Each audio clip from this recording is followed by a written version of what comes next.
تو وہ صوبوں کی حکومتوں نے کہا جی کہ ہمارا عملہ اس وقت مردم شماری کے عمل میں سپورٹ فراہم کر رہا ہے مردم شماری کی، تو اتنی بڑی تعداد میں یہ عملہ اس وقت اویلیبل نہیں ہوگا. یہ ہے کہ کیا یہ جو کہا گیا ہے یہ درست ہے کہ غلط ہے، اور یہ لکھ کے انہوں نے الیکشن کمیشن کو دے دیا. الیکشن کمیشن نے 30 کی ڈیٹ دی ہوئی ہے، اس کو بیک ٹریک کر کے اس نے اپنے طور پہ وزیر اعظم کو کہا کہ جی آپ کے محکموں نے یہ لکھ کے دے دیا ہے، مجھے حکومت کی پوزیشن واضح کریں، اور آج کریں. آج مطلب ڈیٹ تھی کہ آج کریں، اس لیے کہ اس سے آگے چل کے اس کو لمبا کر کے تو 30 کی ڈیٹ تو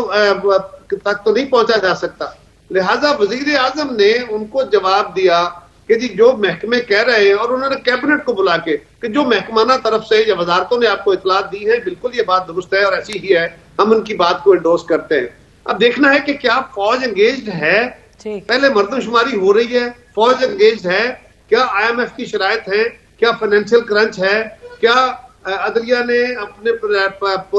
ریٹرننگ افسر دینے سے انکار کیا ہے، اور کیا صوبوں کا عملہ مردم شماری کے عملے میں کام میں شامل ہے. اگر یہ درست ہے تو پھر الیکشن کمیشن کیا کرے؟ وہ یہی کرے گا نا کہ جب اس وقت تک، دیکھیے ایک پہلو میں نے آپ کے بیان کیا، اس وقت تک الیکشن جو ہے وہ آگے لے جائے تاکہ یہ عمل جو ہے وہ مکمل ہو پائے. اب دوسرا کام، دوسری جہت اس کی یہ ہے کہ ایک NEC کی میٹنگ ہوتی ہے، عمران خان صاحب وزیر اعظم ہیں،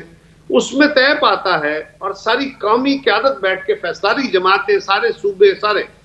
فیصلہ کرتے ہیں کہ اگلے انتخاب سے پہلے پاکستان کے اندر سینسس ہوگا،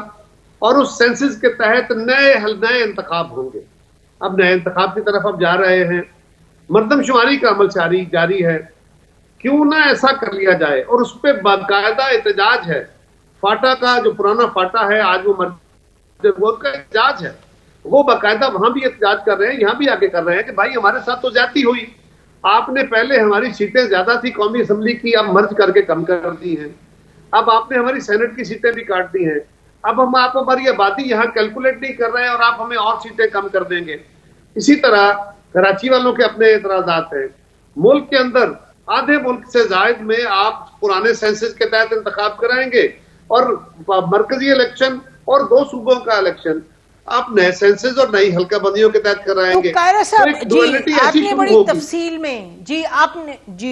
ٹھیک آپ نے بڑی تفصیل میں بیان کر دیا. اچھا قاہرہ صاحب، یہ جو آپ نے فرمایا یہ تو پھر اب سپریم کورٹ میں معاملہ لگتا ہے جائیں گے. ہمیں یہ بتائیے گا کہ آپ نے جو کہا کہ میں عمران خان صاحب سے کہتا ہوں کہ بات کرنے پر تیار ہوں، میں بھی لوگوں کو پھر تیار کرتا ہوں، تو آپ کی ڈائریکٹ یا انڈائریکٹ کوئی کانٹیکٹ ہے یا کمیونیکیشن ود عمران خان صاحب، ڈائریکٹ یا انڈائریکٹ؟ نہیں، میرے تو نہیں ہے جی، میں نے تو ایک جذبے کے تحت بات کی تھی نسیم، آج بھی کرتا ہوں.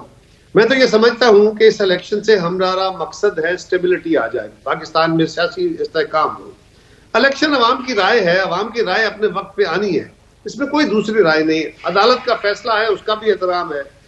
آئینی ضرورت بھی ہے، لیکن یہ بھی دیکھنا ہے کہ کیا یہ 2 صوبوں کے اندر ہونے والا انتخاب اگر الگ وقت پہ ہوگا تو اس سے اسٹیبلٹی آئے گی یا تناؤ اور بڑھے گا؟ کیونکہ مرکز میں اور 2 صوبوں میں حکومتیں اور ہوں گی، یہ پھر وہی ہنگامے، پھر وہی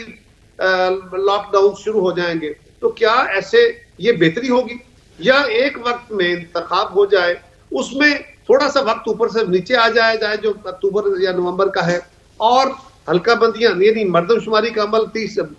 1 اپریل کو ختم ہو جائے گا، اس کے بعد نئی حلقہ بندیاں 2-3 مہینے میں وہ مکمل کی جائیں، اور کہیں اس ڈیٹ کے آگے پیچھے الیکشن ہو جائے پورے ملک کا،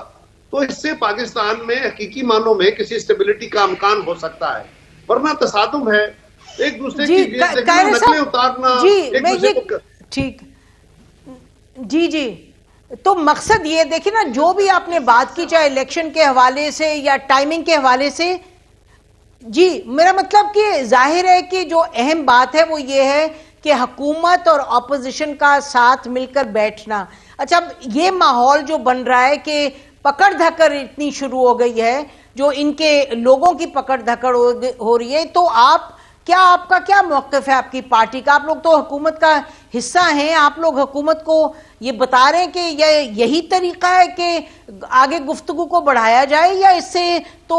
دوریاں اور بڑھیں گی، فاصلے اور بڑھیں گے؟ نسیم آپ دیکھیے عمران خان صاحب کا دور ہے، ساری جماعتوں کی قیادتوں پہ کیسز ہیں، پرچے ہو رہے ہیں، ان کے خلاف توہین آمیز گفتگو ہے، گالیاں دی جا رہی ہیں، سب کچھ ہو رہا ہے، لوگ جیلوں میں بیٹھے ہیں،